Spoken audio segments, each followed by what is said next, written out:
WNST. We all hope for better, and here we are now talking baseball. The last time I got together with Alan McCallum, it was a couple of weeks ago. The season was still fresh and young, and it was still early April. Now it's, late April, and the season's not so fresh and young any longer, and it's getting late early, as they like to say around baseball. And certainly, Alan, this team has been everything we thought it was going to be on its worst day, and maybe worse, right? Last time we talked, they had played the Yankees. They'd taken 3 out of 4. There was a shadow of hope. And I said to you then, I saw things that I'd never seen in a game, but I still couldn't tell whether this team wasn't any good, whether this team was any good or not. And so far, the answer is no, they aren't any good. Now, are there extenuating circumstances? Well, if you want to say Jonathan Scope on the DL has hurt this offense, that's absolutely true. If you want to say Jonathan Scope going on the DL has hurt the defense, that's absolutely true. If you want to say signing Alex Cobb late in spring training, ridiculously late, so that he couldn't get started, and forcing Tillman and Mike Wright to go back-to-back in the rotation, that's absolutely true. And then having him come up before he's ready, before he's had a regular spring training, and at this point it's impossible for him to have a regular spring training, that's absolutely true. Aside from that, the weaknesses of the team, as far as I can see, are things that we were concerned about, predicted, or saw pretty clearly before the season ever started, maybe before last season ever ended, for that matter. And they're in trouble. And the kind of attempts that they've made over the certain years under Duquette to put lipstick on, I won't go as far as to say a pig, but to say lipstick on something that was not a beauty queen, let's put that way, are evidence right now in 2018. Alan, I don't know where to begin on what's the worst part of this whole thing, but certainly the bullpen has been something that's been a little bit of a crutch around here for pitching, the depth of the bullpen, the finding of the Brad Brocks and the Darren O'Days, and the Michael Givens, and, grooming Britton to be a starter, but having him wind up be out there. And, Britton came up with Madison, Arrieta, and those guys, and he's still here doing it in the bullpen long after all of that. But the bullpen was an incredible strength of strength for a source of strength for the organization, and especially on nights when the starting pitching didn't go so well. Boy, the bullpen's a mess right now. The defense is a mess right now. The hitting's a mess right now. And at least they've sort of gotten Bundy out of this thing every fifth day, where he looks like he's going to be this version of Eric Bedard, where he's going to take the ball out there for a very, very bad baseball team. The offense is the worst part of this whole thing, but we'll get to that. I remember 2012 and maybe a couple other years when the sabermetricians and the stats said the Orioles were not supposed to be as good as they were. And my argument was that they were using the stats incorrectly. The question wasn't, they should be 10 games less. It should be, why are they as good as they are? And the answer was consistently defense, which was outstanding during those years, the bullpen, which anchored this team consistently through those years, and obviously the power surge that they would have. They'd hit home runs. That's how they won, and that's how they often defied some of the sabermetric stats that said they shouldn't be as good as they are. Well, Ness, we've talked about this a lot over the years, that bullpens are inconsistent. Bullpens do not last for a decade. I've said it to you many times. If relievers were good enough to be around for a long time, they wouldn't be relievers, they'd be starters. They're either relievers because they don't throw enough pitches to be starters, or their stuff, or they don't have the stamina, or ultimately that if a team sees them more than once around a lineup, once around the lineup, they're going to get hit around. Some of it is just they just get old. If you look at what's going on with the bullpen right now, the anchors of it, Brock and O'Day. O'Day's been around for a long time, and he's a trick pitcher. And if he loses anything on it, he's going to get hit. Well, it's cold. He's older. The league has seen him for a long time. He's had injuries the last couple of years. Are there other circumstances? I don't know, maybe. Brad Brock is a guy who's got great stuff, but right now he can't find the strike zone. And when he doesn't have command, he has to throw the ball down the middle of the plate, and he has to get hit. Zach Britton, who may be the best reliever in the game, who arguably throws the best pitch in the game, is nowhere to be seen right now because he's hurt. Michael Givens, who everyone has expected to be spectacular, has not been so far. Do you throw him away with the bathwater? No, of course not. But it certainly has contributed to the start. Thank God for Blyer, who's been consistent for 2 years, for all last season and starting the 2018 season right now. And there's another guy that, scrap heap. Nobody would have counted on that or bet on that or put big money on that. They didn't have to put big money into parts of these bullpen pieces that have really worked out other than Britton, and they didn't commit long-term to him either, right? Right. And then the reality is that the rest of the bullpen is either Rule 5 guys who just shouldn't be here, or a guy like Miguel Castro, clearly has good stuff and has done a decent job. He's certainly not the worst part of this bullpen right now, but it's a guy that has moved around from organization to organization because they're trying to figure out what he's trying to be. Maybe he should be a starter, but they keep throwing Chris Tillman out there, so God only knows, and they need him in the bullpen because the rest of the bullpen is inconsistent. You mentioned Zach Britton, and Zach Britton and Jake Arrieta are two of the greatest failures, in my opinion, of this organization in the last few years. Jake Arrieta being traded away for nothing, and Zach Britton, who never had, I don't care what anybody says, never had an opportunity to be a starter here. He was okay, but he didn't become Dylan Bundy right away, and then he had some injuries that held up his progression. And when he came back from the injuries, they threw him in the bullpen. No, it's hard to say he's a failure in the sense that he has had some of the great, couple of really great closing seasons. Certainly, what he did in 14 and 16 was incredibly Well, impressive. he also didn't get a chance to be a failure in Toronto, right? He wasn't given that opportunity. Right. But, ultimately, what he could have been as a starter is something that we will never know because in my opinion, he never had the opportunity. But he's not here right now. That already offset the bullpen in a way that forced guys into other positions. Clearly, Brad Brock does not seem to be able to handle the pressure as closer. He didn't last year. And you've got Rule 5 guys who shouldn't be here. The reality of bullpens is that they need to be a fluid, active thing. They need to change every couple of years, even if you have a great one, because it's hard to keep a great bullpen together for that long. And I realize that there are pieces that have moved around. Tommy Hunter's not here.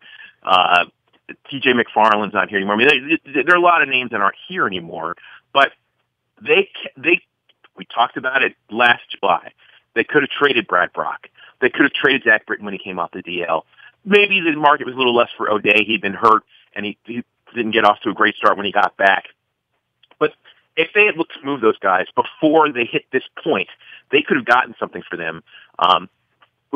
Back to the point where this team really needed to be in a rebuild stage, and they may have missed the window. But in terms of where they are right now, the bullpen is missing their closer, which throws everybody out of whack. There's Rule 5 guys who shouldn't be there, and their veteran guys have not gotten off to the start that would make it the viable, linchpin of this team that it's been through the Duquette and Buck Showalter era.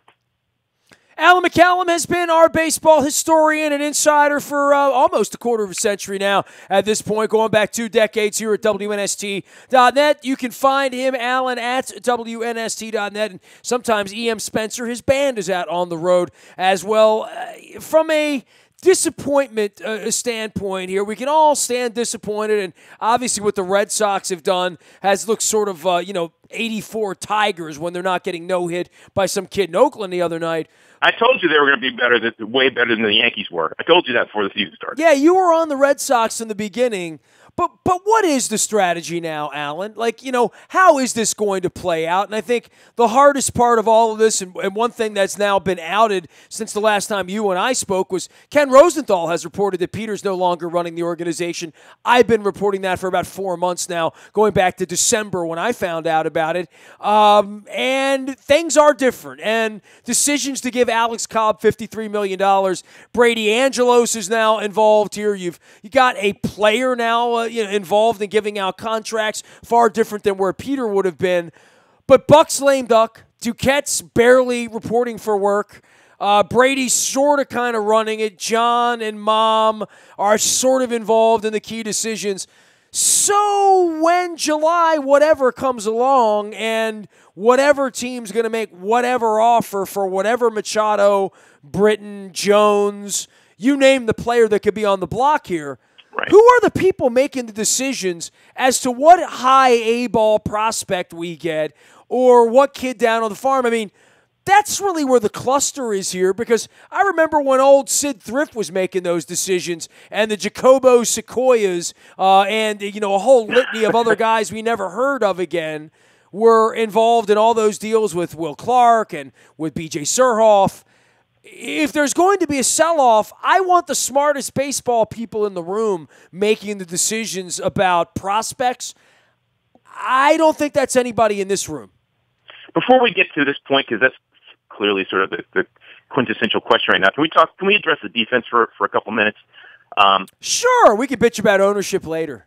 Yeah, I promise. There'll be time for that. Because that's an incredibly valid question. We'll leave time for that at the end.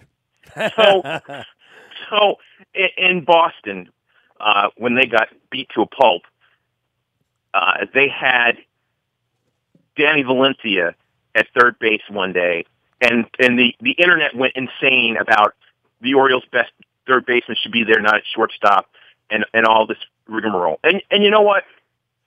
It felt like the most ridiculous argument I'd ever heard, and here's why. First, it was freezing on that day. Secondly, their best second baseman had gone on the DL. And any time a team has one of their best defensive players, particularly on the infield, get hurt, or a center fielder, it's going to affect the rest of the defense pretty significantly. We saw it with J.J. Hardy on several occasions.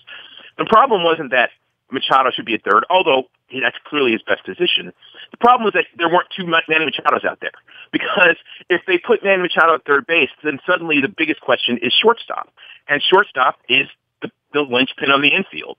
The problem is that they threw in behind Tim Beckham and believed the July as opposed to, or believed the August as opposed to the September of last year.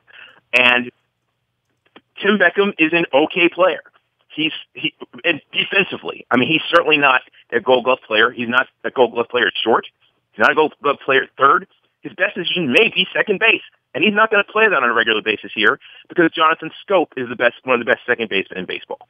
So in that situation, they didn't have a real third baseman anywhere except the guy that's playing shortstop. And if he played third, they wouldn't have had a shortstop, and their best second baseman was on the DL. The Orioles started off with the premise that Tim Beckham was going to be a 280 to 300 hitter and be a productive player and play well defensively when they knew that particularly the defensive part, was not something that was guaranteed. And now they have one quality defensive player on the infield with Scope hurt, with Davis less than he was, and with Tim Beckham out there. And Manny Machado, they can't clone Manny Machado. That's the problem. He can only play one position. So I mean, this is a team that defensively was one of the best around, and we're seeing Adam Jones in decline. Santander can catch the ball if it's hit in the air. That's fine. And Trey Mancini has worked his behind off to become a competent left fielder. I applaud him for that. I mean, I wish he hadn't gotten hurt sliding on a ball that he probably shouldn't have been chasing. But again, that speaks again to how they play the corner outfielders in the gaps. But I will stay away from that today. But defensively, this team leaves a tremendous amount. And again, the two pieces that they had through this whole run, defense and bullpen, are completely lacking. And then you throw in that they are one of the worst offensive teams because aside from Trey Mancini and Manny Machado and Jonathan Scope when he's going well, Adam Jones when he's going well, there really isn't anybody else on this team that will give you consistent good at bats. They got rid of Kim. They got rid of Markakis. They got rid of Wieters. Even Seth Smith, a guy like Seth Smith who would work a count, make things happen. You name it. Wellington Castillo did some of that last year. And now they have thrown so far in with the guys that are swing and miss, first ball, fastball, 3-run home run guys except there's never anybody on base to hit a 3-run homer. Well, I call it beer league softball, except in beer Right. league softball, there's guys on base. Right. So I mean, all of these things have come to a head, and the premise through this whole run has been when we have a couple of these pieces consistently, and then one of the others, offense or starting pitching, gets on a good run, then we can really win. That's how they've done this. And none of those things are clicking right now. Ironically, the thing that everyone worried about the most in starting pitching, it certainly hasn't been fantastic, but take away the right starts, which we knew, the Tillman starts, which I think we knew. Cashier's been okay.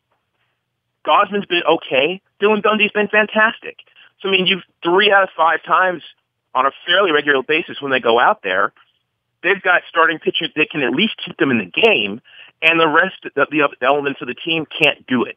So, I mean, that's the defense and the bullpen of all the things. It's so disappointing to see where this team has fallen to, given where they once were in this run. Who's running the show? What's going to happen in July? That's a heck of a question. Alan McCallum is our guest here. It's all brought to you by our friends at Howard Bank, a relentless commitment to being the best at everything they do, sponsoring our Be More Positive community and charity series heard here on Thursdays, as well as Cole Roofing. We all felt that March wind blowing in, a little bit of rain in April, and it's coming in May. You want to get your corporate and commercial roofing space looked at and seen before the weather gets bad, before the heat starts to tear it up this summer and you get leaks. Cole Roofing is there for you. Learn more at coleroofing.com. Also, Royal Farms, real fresh, real fast. The Kona Blend coffee in the mug. And, of course, the best fried chicken in the world, those Western fries. If you're using the Rofo app when you're gassing up, you'll get points. You'll earn them, and you'll get your Western fries free. The only thing better than Western fries is when they're free. Also, the Modell Lyric is welcoming Britt Floyd this Thursday. The music of Pink Floyd, the light show, all that good stuff. Jackson Brown next Thursday at the Modell Lyric, as well as the music of Kansas and Steely Dan. Steely Dan's the kickoff to my 50th birthday weekend. We're putting together our WNST road trips to Nashville as well as Carolina this week. You'll want to check that out up on the road trips, as well as all things draft related this week. Luke's doing double duty at the ballpark doing the Birds early part of this week, and of course draft all weekend long. Alan is with us talking some Oriole baseball. I don't know what we're going to be talking about here in June and July, but the question will then come, if they are dealing Machado or any of these parts, who will be the one making the decision? Alan, I know you wanted to get to that part. Look, I don't know anything about what Brady Anderson knows in terms of being tuned in to other organizations' prospects, about making deals with other teams. I mean, I don't know that any of us know whether he can do that or not.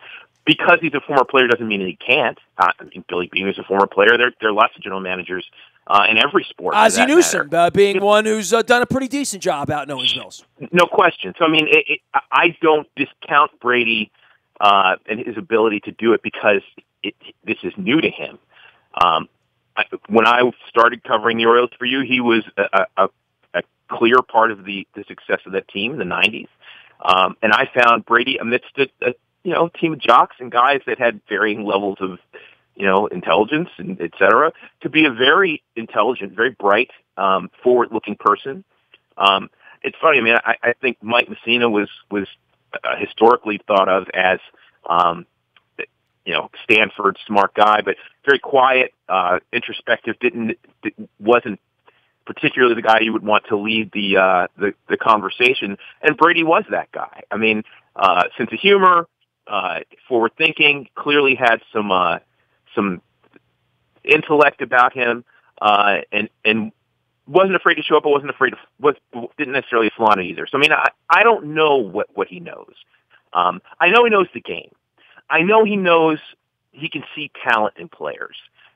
You look at the players that he's worked with the Orioles. He advocated for Caleb and to come to the big leagues and has done some things with players. Whether or not that translates to the being in the room and saying, this is the guy for us, I don't know. The question is simply, do you believe in the Orioles scouting department, the guys who are out,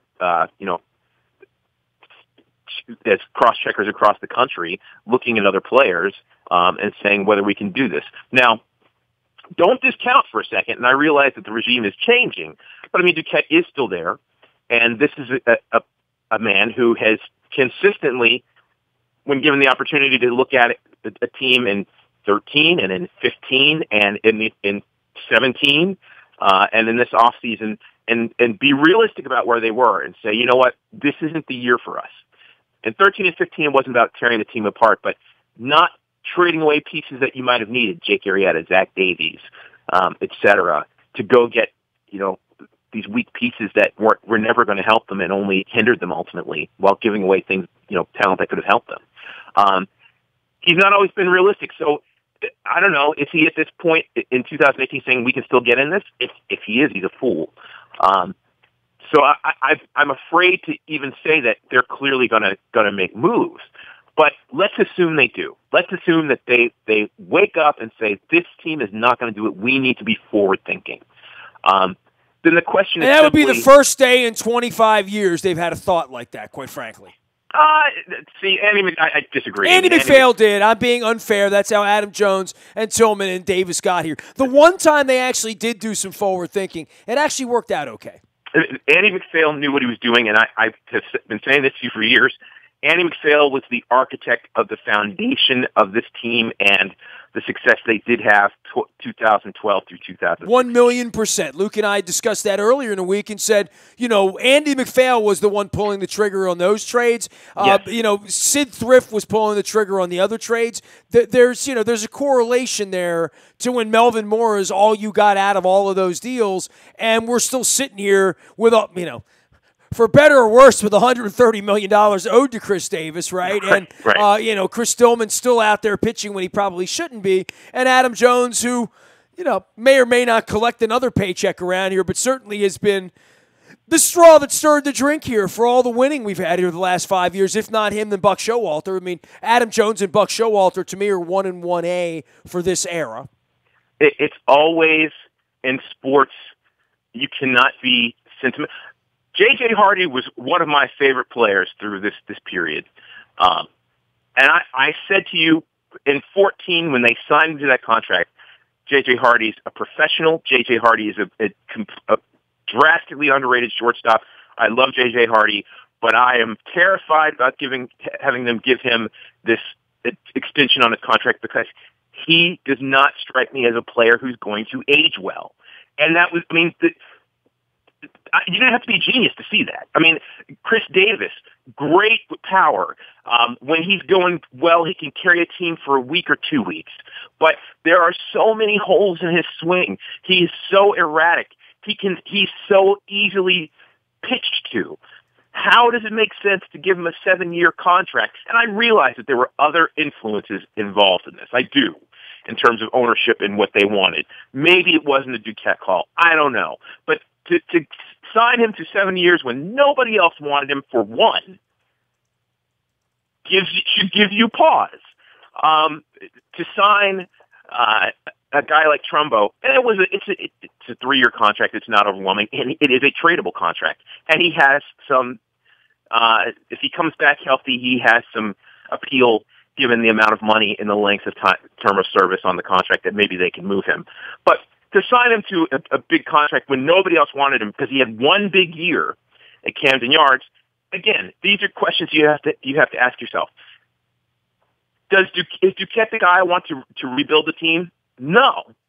Is it likely they're going to go out and is it likely they're going to fire him? No, that doesn't seem to be the Angelos MO. I know, even if he's not the lead guy running the show right now, I have to believe that his voice is in there. It doesn't strike me that they're going to fire a lot of people in this right now. So you can't bring anybody else in without it. So I assume that means that Brady would be the sounding voice if that's how it's working out right now.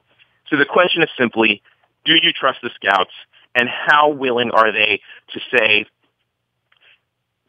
whoever we trade Manny Machado to at this point is only going to have him for, let's say 4 months. Let's say they trade him in June as opposed to it's the trade deadline.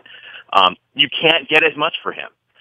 Same thing with Britton if he comes back healthy. Same thing with Trumbo if he comes back healthy. The Tim Beckham ship, I'm pretty sure, has sailed at this point. The Brad Brock ship, I don't know. Maybe you could trade him if they can get Britton back into the closer spot. And well, Brock the question is, we say maybe they can trade any of these guys. Like, literally, sure. the guys who can play. I mean, Davis is untradeable, right? Then there's some pieces that nobody would want, the Caleb Joseph types or whatever. But you say that, but Caleb has value as a defensive catcher, and I think that, I mean, obviously not for his bat, but I think that you could trade Caleb. I'm not sure you want to, because I think that he could be useful to a young pitching staff.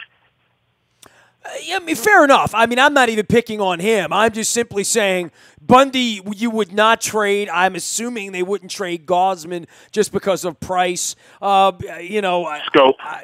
Scope will be undealable at this point. But there aren't many pieces here you wouldn't sell off. The question is, what are you going to get from them, and then what does that amount to 12, 24, 36 months from now? And at this point, they've missed the window to get serious value for these guys, for most of them. I'll say again, Tim Beckham never would have had as much value as in this offseason. When he was the number 10 shortstop right now on the MLB roster, basically, which was a complete joke, but that's how they listed him. I believe that ship has completely sailed. Yes, you can trade any of these. You can trade most of these pieces, and the question is, what are you willing to get? And the Orioles, which is something they've rarely been under the Angelos regime, they have to be realistic about what they're going to get. And here's the piece, Nestor. Do you believe in the young guys that they've been touting for the last year or so that are coming up? Do you believe in Cedric Mullins? Do you believe in Chance Sisco? Do you believe in Hunter Harvey? If you believe in some of the pieces that seem to have some talent, then maybe you don't have to set the world on fire with some of these moves, assuming they're going to make them. But you have to get something. And at this point, I would certainly focus on pitching. The one player you really have, assuming that they don't trade Scope or Gausman, maybe Britton if he comes back healthy. But Manny Machado right now, who's going, great guns, and looks imminently tradable, that's the one guy you have to get something for, as opposed to demanding 2 or 3 pieces. Maybe you get one team's best prospect. And you do that in the moment when a team says, probably not, this is the guy we need to get to the postseason, but Manny needs to be the guy that a team that's going well and says, you know what, we need one more thing to put us over the top, and that's Manny, and we have a good farm system, things we've seen Houston do or the Cubs do in recent years. Find a team that's going well and believes that they are a real contender for the postseason, and say, he's the guy that'll put us over the top. And at that point, you don't think about 2 or 3 guys. You get one really good prospect for Manny, and maybe a secondary guy who is not is guaranteed, and you run with it. And then you trade off the Trumbos and the Brittons, who maybe you can get something for if he comes back healthy, the Brocks, the Tim Beckhams, and you see where you are. But at this point, I mean, the opportunity to really guarantee a huge load of players back, that opportunity was last summer in July at the trade deadline, and they instead decided they were going to go for it in a pipe dream to get to the postseason with a team that had won basically 6 good weeks, maybe 2 months during the course of the season. That opportunity to sail. You have to trust your scouts. You're going to have a confluence of opinions that combine to have a couple of solid decisions as you move forward. But I certainly don't see them completely turning it over and bringing new people in before they get to the point where they have to make these decisions.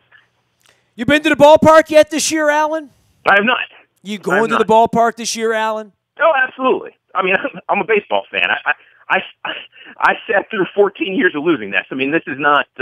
It's not novel. I agree. I wish it were. I wish this were our first, of dealing with this, but it's not. I want to see Dylan Bundy, and I want to see if Kevin Gausman, if he can continue his maturation process. I believe that Alex Cobb's going to be fine, but he probably won't be fine until late May. because people don't understand how pitchers get ready, and to start him in the situation where he's got to physically and mentally speed up was a mistake. But I believe he's going to be fine through his contract. I like Andrew Cashner. As I said to you before, he's not an ace, but he's a guy that keeps you in the game, and I think by and large he has done that. You can't. There's no way to know how frustrating and how hard it is and how much more pressure it puts on pitchers when you're terrified that your team is only going to score one run, if any runs at all for you, and that affects how guys pitch. I believe there are 4 guys out there who on a fairly regular basis, once they get into the season, will keep this team in the game. And I believe as it starts to warm up, the guys will start hitting home runs, and the bullpen will probably be a little bit better. You can't completely discount the weather, but the reality is this team, as it is constructed, it's not that it's not without talent, it's that the talent put together doesn't make a lot of sense. And I put that completely at the feet of Dan Duquette. I mean, he as an evaluator of talent, which is what he made his reputation on, to put this team together when there were things that we could look at and say, I don't know about this, and I don't know about that, and say, this team's going to contend, this team's going to get to the postseason. The way they did it, the timing of some of the things, it's disappointing. I'll put it that way. Well, it is getting late early. He is Alan McCallum, Alan at WNST.net. The way to find him, all of our WNST coverage here this week brought to you by the Baltimore Brigade. I'm wearing the cool blue hat. They're taking on the Albany Empire this Saturday at 3 p.m. at the Royal Farms Arena. I got a Royal Farms coffee cup right here. And don't forget, next Friday as well, Ron Jaworski is going to bring the Philadelphia Soul down to the Royal Farms Arena for Arena Football League action. Learn more at BaltimoreBrigade.com. as well as through the Monumental Sports app that you can download, watch the games, and get involved there. Also, our friends at Pizza John's, my mom's favorite pizza, my wife's favorite pizza, my favorite pizza, the beer, the ice cream stand now. They do it all down at Back River Neck Road. They've been doing it for 50 years. If you haven't had a pizza from Pizza John's because you're a West Side person, get on over to Essex and find out what all the hubbub is about. I promise you make the trip over to Pizza John's, you'll be happy you did. You'll be tweeting at me and yelling at me on Facebook saying, that is some fine, fine pizza they got down there in Essex at Pizza John's. The buyatoyota.com audio vault is there 24 hours a day from anywhere in the world, and you can listen when you want, where you want, how you want, to what you want. It is the buyatoyota.com audio vault. Morning newspaper ships digitally to your email inbox at 7 a.m. each and every morning. It's right on time, all brought to you by Planet Fitness and PlanetFitness.com. Also including the Laurel entries for the weekend. We just ran the Tessio, getting ready now for the Kentucky Derby next week. My wife and I are heading to Laurel for that. And then they'll move the meet to Pimlico for the Black-Eyed Susan on the 18th and the Pink Festival. And, of course, on the 19th, the Preakness Stakes. Keep an eye on Justify and Bob Baffert next week from Churchill Downs. Nasty at WNST.net finds me. I'm on Facebook, Twitter, LinkedIn, Snapchat, Instagram, streaming live on our Facebook, as well as our YouTube WNSTV channel. And, of course, if there's any breaking news, you get that first on the WNST text service. And with the draft here and the Orioles Norfolk shuttle, you'll be getting plenty of that. It's all brought to you by Coons Ford of Security Boulevard. Dennis Colatzos will be here on Thursday, driving you home from 3 until 5. It is the SSV on WNST. I am Nestor. We are WNST.net, AM 1570, and WNST Towson, Baltimore, and we never stop talking Baltimore sports.